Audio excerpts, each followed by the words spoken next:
The American College of Pediatricians has come out and said that there is an issue with the way that medical practitioners are transitioning children. Now, that's a big thing to say because all these other organizations are saying that they're aligned with it.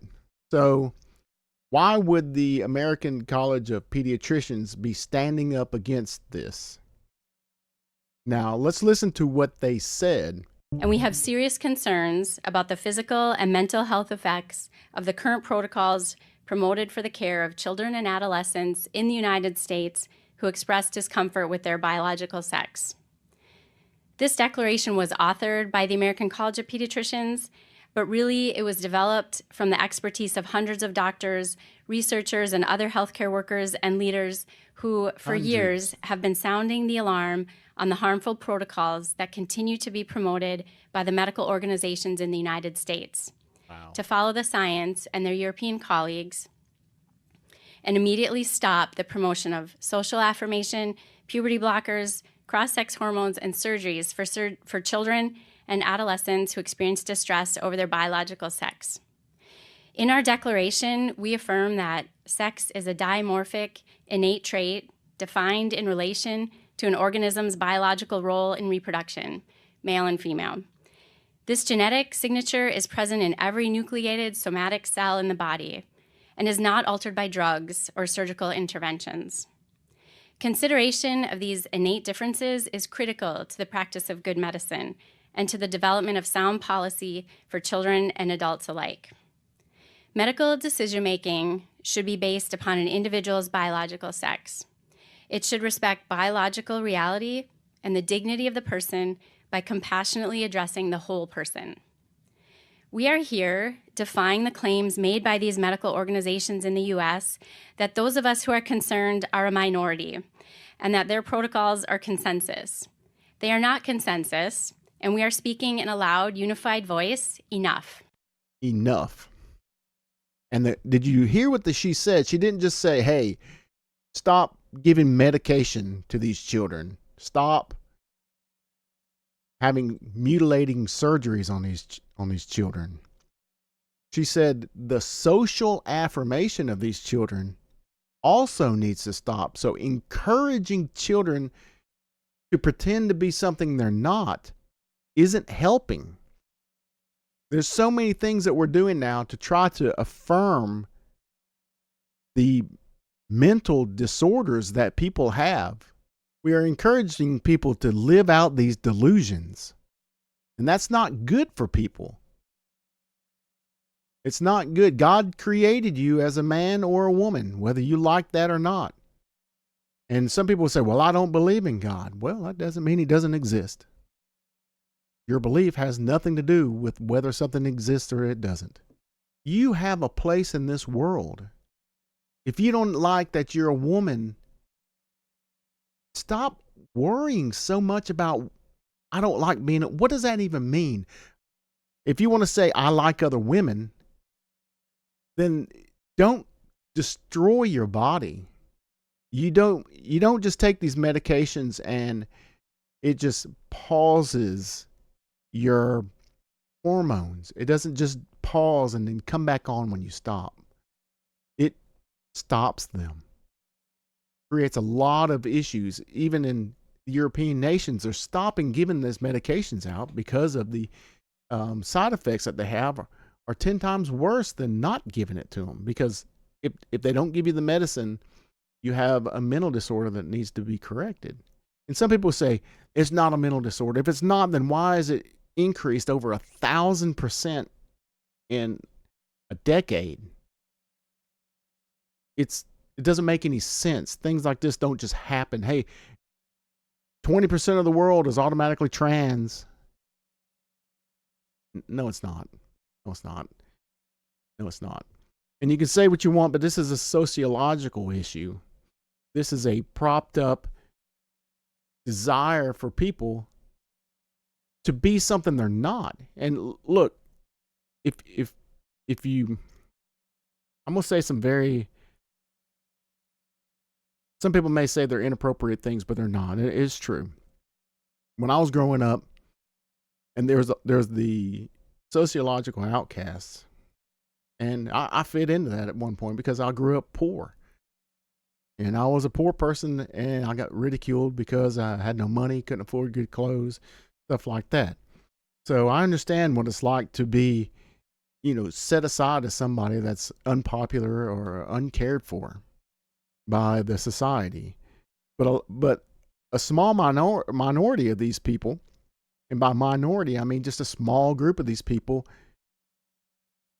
went down the rabbit hole with this idea, and they did all the things that was projected upon them, and then somehow they wrapped themselves in it as if it's some kind of brick wall of defense. This is really who I am. I like to wear, makeup and dye my hair 40 different colors and stuff like that. And really what you're doing is you're screaming for help. You're screaming for love and attention, somebody to care for you. That's really what's going on, and what I think is that many of these people of the trans community, you don't see the trans community, and I'm just saying this from my own experience of what I've seen. I don't have trans friends. It's not because I'm a bigot. It's because I don't even know any trans friends. I don't even know any trans people. I don't even see any. Okay. So I don't even think I've ever seen one in my life. And you're gonna say, well, what makes you the professor of trans people if you don't know any? I understand people. I am a person. I live with people. I have a child. I see them growing up. I've been around people my whole life. Just because I haven't met one group of people doesn't mean I don't understand people.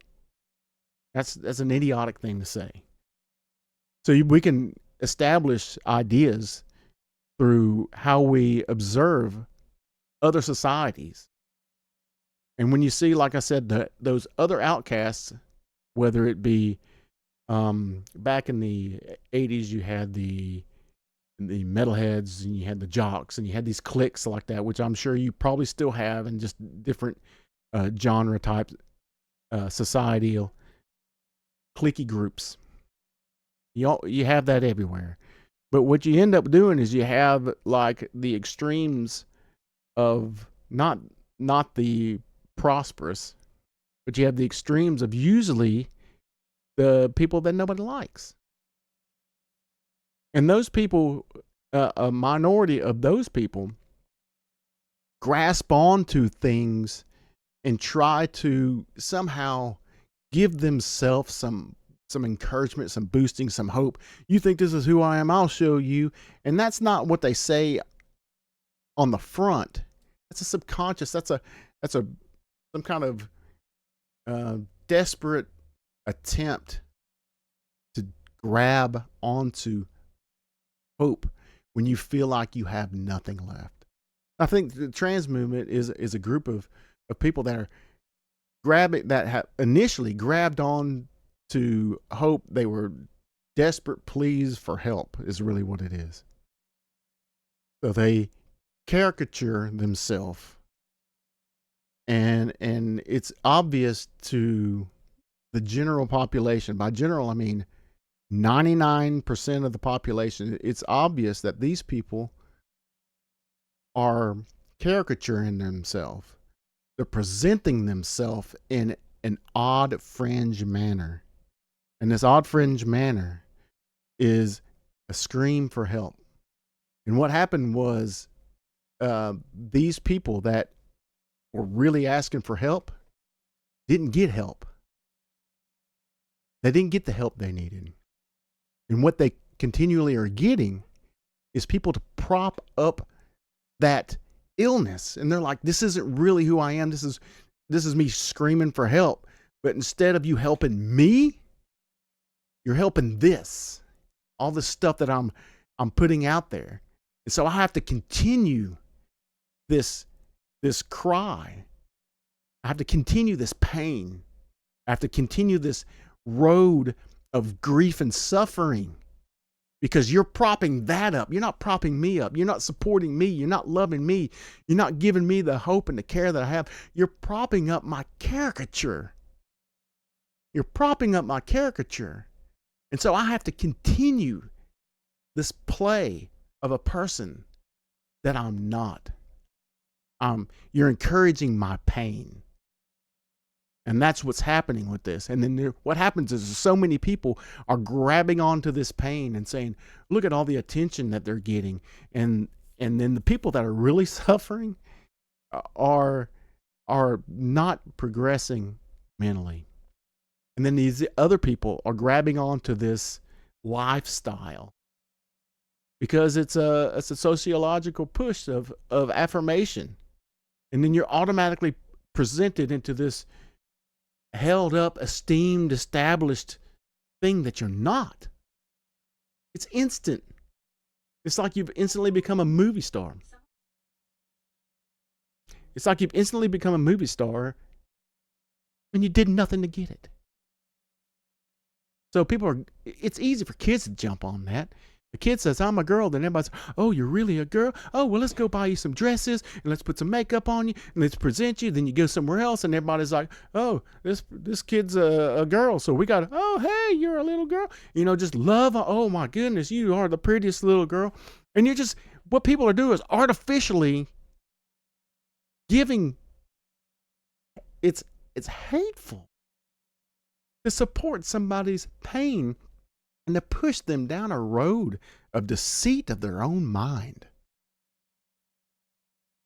God, what shame that we have when we do that. Instead of loving the person, we love their caricature. And I know I'm going to get a lot of hate, and a lot of people are going to sit there and say, this is really who I am and all, and God bless you, but I don't believe you. Not one bit. That is not who you are. That is a caricature that you're playing. That's a role. That is your avatar. That is not who you are. And I'm saddened to see that the world loves your avatar more than you. But I have something to tell you. Jesus Christ loves you. He loves your soul. He loves you. He loves everything about you. You don't need to present an avatar, a caricature, or a false personality to be loved. And as Christians, we love you as a person. There's no time that people say, you're anti-trans. No, we're anti anything that is just presented and pushed by the evil of the world and the devil. We're against that. God is all about love, care. He made male and female. It's in the Bible. He made them male and female. And he made you a male or a female, not with the body of a man and a mind of a woman. Your entire genetic code cannot be changed, no matter what you do. The suicide rate of trans people is like what I have down here, 44%. I've seen 46%, 48%. And that's horrible. And there's nothing good about seeing people hurt themselves. And I think that what's going to happen is, and I'm saying this not in jest, not because I think I'm a better person. I'm not doing any of that. I'm trying to say that this affirmation of somebody's avatar, of their caricature, doesn't help. It's not going to help. And a lot of these people are going to go out and have these surgeries or take these medications. And then they're going to realize, this game's over, whatever. Too late. Too late. You will never have children. You thought you had a problem before? I was a teenager and I acted like I was a girl. So they gave me all this medication. And before I went into puberty, or right at the beginning of puberty, so then none of my anatomy was filled out as it should be. So now that I'm a man in age, I'm a child in my anatomy. I can't have children. I don't look like a man. What's the suicide rate then? Or I'm a female. I think I'm a boy at the age of 12. They put me on medication. They cut my breasts off. I can never have children. They cut my breasts. I don't even have breasts anymore. That even if you were able to have children, you can't breastfeed your own. Serious bond that a child has with its mother. You can't do that. I mean, that's horrible. You're going to take a child before they don't even understand what they're doing. My daughter she understands the difference between a boy and a girl and the fact the way we look in her face. She doesn't anatomically understand the difference between a boy and a girl and stuff like that. There's no way that she could think that she's a boy because she doesn't even really know what one is. You took a child like that and said, "What are you?" They don't understand what they're saying. How can you do that? Disturbing. Again, my point is, when you affirm somebody, you're affirming their avatar. This is not them. This is a projection. And a lot of times, and in many times, it's a projection of grief, suffering, and pain. And what you do is when you support that, you prop up the pain that is destroying this person's soul, tearing them apart inside, and you're propping that up and saying, "We love that about you, but we don't love you. We don't love you. Because if you were you, we would still despise you. But because you're that, we love you now. We love you now, and we'll support you. And we'll do anything to fight for that. Not you, because we really don't care about you. We care about that. Because we really care about supporting strange causes, apparently. We don't care about you. We care about your activism. That's hate. That is not love. That is not love. As I said again, as a Christian, we support you as a person. We love you. We care about you. We want you to go to heaven. We want you to be holy. We want you to live a great, wonderful, spiritual, godly life. We think that, and you got to think, what do you want from me, to be some kind of Christian? Oh, wow. What do we believe? Love your neighbor? Care for other people? Obey God's words, which are things like don't hurt anybody, don't kill people, don't lie, don't steal. Wow, we're asking you to do a whole bunch. Whoop. I think a lot of times that we're totally convinced that the problem that people are being held out against when it comes to Christianity is sexual immorality. What, y'all can't have sex with multiple people? Nope. You weren't designed for that. What, I can't be homosexual? You weren't designed for that. Your body wasn't designed for that. God gave you a purpose. God's not asking for a lot. So as a Christian, I got to not watch pornography anymore? No, because you need to love your wife. Anyway, people are supporting your avatar. Don't fall for it. If you have pain, you have suffering, you have grief inside, you put out a front and then people all of a sudden care for you. Don't buy into the hype. They don't care for you at all. At all. God bless you.